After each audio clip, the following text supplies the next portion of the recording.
Hello there and welcome to another video. This is a highlight video of the Somerset and Dorset trip. In this video there is content that is not in the actual videos, but we do link to the actual videos for each individual location from this video, so keep an eye out for that. First stop, Kington Lacy. Kington Lacy has a dynamic history. Over the centuries, the Banks family built, altered and embellished and rebuilt their house. Their wealth came from extensive estates and profitable marriages, including inherited wealth from the Caribbean plantations. Watch this video to see some Chancellor sat on one of the sofas inside the National Trust property. Right, off we go then. Next stop is West Bay. For us to get to West Bay from Kington Lacy was about 53 minutes, so not too bad at all. One of the things to look out for at West Bay is the customs house, where there's something like 100 different traders built into an old customs house building. That was just a sample. There's some beautiful little eateries out on the harbour side, well worth a visit. And just generally, it's just a wonderful little seaside town that you can spend possibly a day, but definitely a good afternoon there. Okay, watch the video highlighted here to see the full visit. Next stop, Ernie's Plot, literally minutes up the road from West Bay. I brought a roast dinner from yesterday with me, but I have no gravy on the van, so I need to go and get some gravy. The time into town, I did stop the stopwatch, was 22 minutes. From Ernie's Plot into Bridport. So whilst in Bridport, I did get a chance to have a look around, and I stumbled across the Bridport United Church and had a chat with Deb Smith, the team rector there, about the Gethsemane Garments that were on display. This really was a see, touch and smell exhibition. You could get so close to the garments, and I'll do my best to explain them here. The garments are created by Reverend Peter Privet, and they're an exploration of suffering and hope in the world. The red garment describes the pain of the world. Different fabrics pull against each other, revealing splits, gashes and wounds. The pain of hunger, exile and exploitation has dire consequences for all of us.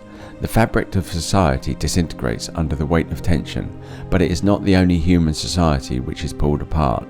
The earth itself feels the weight of our actions. Indeed, the whole of the created order is affected. The purple garment, the sackcloth garment, reveals the feelings and emotions as suffering is experienced. The garment is made from ripped strips of material. Life is shredded. Many of the quotes on the garment are from the Psalms and the prophets. There are references in the Bible to people ripping their garments as a sign of their sorrow, repentance, shame or despair.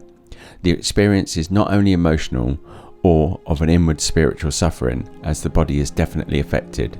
There are also feelings of fury, anger, and a desire for retribution. The green garment explores promises of hope for renewal. It is more fragile, delicate and sheer than others. The texts are sometimes hidden and you have to search for them. Each of the garments are linked by a golden cord. Hope does not stand apart from the others. In no way does this garment deny the pain and anger. Hope comes because of the two other stages, not in spite of them. The white garment represents resurrection. It is made from strips of white linen, a coat that is not all sewn up, a coat that has a scarf of nails, a reminder that there is no cheap resurrection. The joy of resurrection is not in spite of crucifixion, of pain, or of suffering. It is because of it. It speaks of hospitality, an ability to use our experience to offer understanding and safety to others. I'd like to say thank you to who I believe was Deb Smith, the team rector at Bridport United Church. Apologies if I've got that wrong. And also to Peter Privet for creating the garments and the words that I've used in this video. For me, I always try to look up and look round corners. If I'd not been doing that, I would have missed this collection. Good morning. Welcome to Ernie's Plot. Yeah, not far at all from West Bay, with lovely facilities at the site, and I had a lovely roast dinner in the evening. Watch this next video to find out whether my £7 I paid for electric lasted all night, and see it dawning on me that it's 50p for a shower, and also whether I was the one that dug up the grass. This is unusual. It's not. Never come across a not tunnel unusual. like this before. Well, it's not a tunnel, is it? It is a tunnel. Well, I suppose it is a tunnel. That's right. But it's a bridge. Oh, what is he talking about? Anyway, off to the Fleet Air Arm Museum, Royal Naval Air Station, Yeovilton. Here you will see early development Concords and also an early Harrier. Honestly, this was a fantastic morning out. Watch the video here. Minutes down the road from Long Hazel is Haynes Motor Museum, and I spent the afternoon there. What a fantastic museum. Loads of places to park your camper van or motorhome. Some beautiful, beautiful cars to look at. If you like your cars, you will love this. Straight off the back of going to the Fleet Air Arm Museum as well. Okay, click the link to watch the visit to the Haynes Motor Museum right now. So off to Long Hazel Campsite, or Park as it's perhaps called. And lovely level pitch here. And what's got to say for himself now? A few minutes to 5. Uh-huh. A little bit of a chill. It was a coming bit chilly, in here, but yeah. It's not cold. No, it wasn't cold. It's not cold at all. Now, don't get left in the dark like I was at Long Hazel Park. Watch the video to find out more. I hope you enjoyed that video. Homeward bound and still time to stop somewhere else. The Royal Signals Museum. Were they really using Amstrads in the 80s? Stop, stop, stop, stop, stop.